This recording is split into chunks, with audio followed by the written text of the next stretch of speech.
ছাত্র শিবিরের শেকড়, ছাত্র শিবিরের ভিত্তি এমন মজবুত হয়েছে বাংলাদেশের পরিবারে পরিবারে যে ডাকসু জাকসু নির্বাচনে তো বটেই, ছাত্র শিবিরকে বাংলাদেশের পাবলিক বিশ্ববিদ্যালয়গুলোতে কিংবা পাবলিক প্রাইভেট বিশ্ববিদ্যালয় মেডিকেল কলেজগুলোতে কোনো শিক্ষাঙ্গনে ছাত্র শিবিরকে ঠেকানো বিএনপি বা ছাত্র দলের রাজনীতির জন্য একেবারেই সহজ নয়। আসসালামু আলাইকুম। এই নতুন পর্বে আপনাদের সবাইকে স্বাগতম। বাংলাদেশের রাজনৈতিক মঞ্চে এমন কিছু ঘটনা ঘটছে যা আমাদের চিরাচরিত ধারণাকে আমূল পাল্টে দিচ্ছে। যে ছাত্র সংগঠনকে আমরা দীর্ঘ 17 বছর ধরে কোণঠাসা বলে জানতাম, আজ সেই বাংলাদেশ ছাত্র শিবির যেন নতুন প্রাণ ফিরে পেয়েছে। কিভাবে, সেটাই আজ আপনাদের সামনে তুলে ধরব নবনীতা চৌধুরীর গভীর বিশ্লেষণ থেকে। প্রিয় দর্শক, বাংলাদেশের রাজনৈতিক প্রেক্ষাপটে ছাত্র রাজনীতির ভূমিকা বরাবরই অত্যন্ত গুরুত্বপূর্ণ, কিন্তু গত 17 বছরে এমন কিছু ঘটেছে যা দৃশ্যপটের পুরো পরিবর্তন ঘটিয়ে দিয়েছে।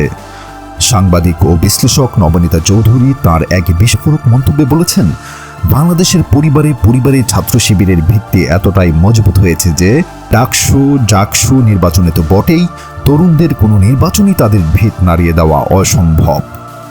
তিনি আরও বলেন, এক সময় ডাকসু নির্বাচন নিয়ে ছাত্রদল দাবি করেছিল হলগুলোতে প্রবেশের সুযোগ ছাড়া তাদের পক্ষে নির্বাচনে অংশ নেওয়া সম্ভব নয়, কারণ দীর্ঘ 17 বছর ধরে তারা ক্যাম্পাসে রাজনীতির বাইরে ছিল।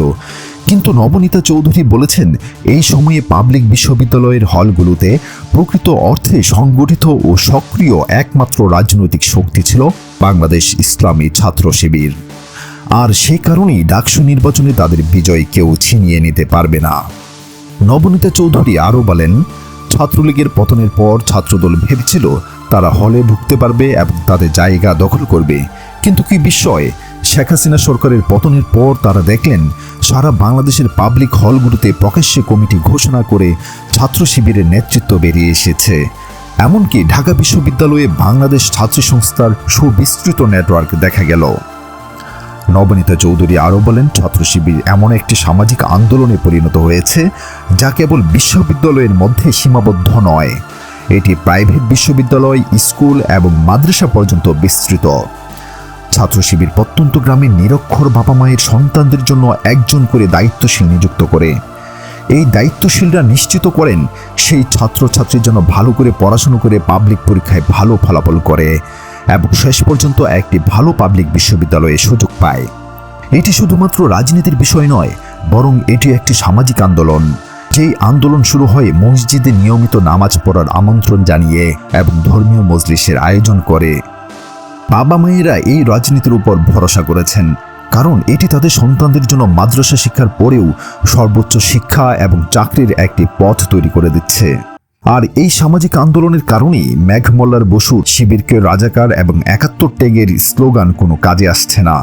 নবনীতা চৌধুরী বলেন, ঢাকা বিশ্ববিদ্যালয়ের রাজনীতিতে 71-এর চেয়েও গুরুত্বপূর্ণ হয়ে উঠেছে বাংলাদেশ ছাত্রী সংস্থার আন্দোলন। তারা হিজাব পরিহিত ছাত্রীদের পরিচয় নিশ্চিত করার ফেস দেখানোর পদ্ধতি থেকে মুক্তি চাইছে। এমনকি বিশ্ব হিজাব দিবসে তারা প্রথমবারের মতো হিজাব পরার অধিকার নিয়ে মিছিল করেছে। ছাত্র শিবির একটি ভিন্ন ধারার রাজনীতি নিয়ে এসেছে। তারা কুরবানির ঈদে দরিদ্র ছাত্রদের জন্য রীতিমতো শামিয়ানা খাটিয়ে কুরবানির আয়োজন করেছে, যাতে যারা বাড়িতে যেতে পারে না তারা এখানে ঈদের আনন্দ ভাগ করে নিতে পারে। এটি কেবল তাদের খাবার দেওয়া নয়, বরং এটি একটি পারিবারিক বন্ধন তৈরি করা। নবনীতা চৌধুরী আরও বলেন, ছাত্র শিবিরের রাজনীতি এভাবেই ছাত্রদেরকে একটি প্রোটেকশনের মধ্যে রাখে, যা স্কুল বা মাদ্রাসা পর্যায় থেকে শুরু হয়ে পেশাগত জীবন পর্যন্ত বিস্তৃত। তারা সবচেয়ে মেধাবী ছাত্রছাত্রীদের দেশের বাইরেও পড়াশোনার সুযোগ করে দেয়। এ কারণেই নবনীতা চৌধুরী দৃঢ়ভাবে বলেছেন, ডাকসু নির্বাচন অনুষ্ঠিত হলে ছাত্র শিবিরকে হারানো একেবারেই অসম্ভব।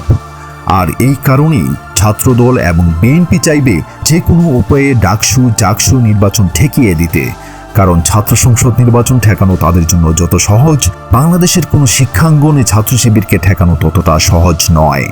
দর্শক, নবনীতা চৌধুরীর এই বিশ্লেষণ থেকে একটি বিষয় স্পষ্ট, আগামী জাতীয় নির্বাচনে ছাত্র সংসদ নির্বাচনের ফলাফল এক বড় প্রভাব ফেলবে। ছাত্র শিবিরের এই অভূতপূর্ব উত্থান কি নতুন কোনো রাজনৈতিক মেরুকরণের ইঙ্গিত দিচ্ছে? সময়ই এর উত্তর দিবে।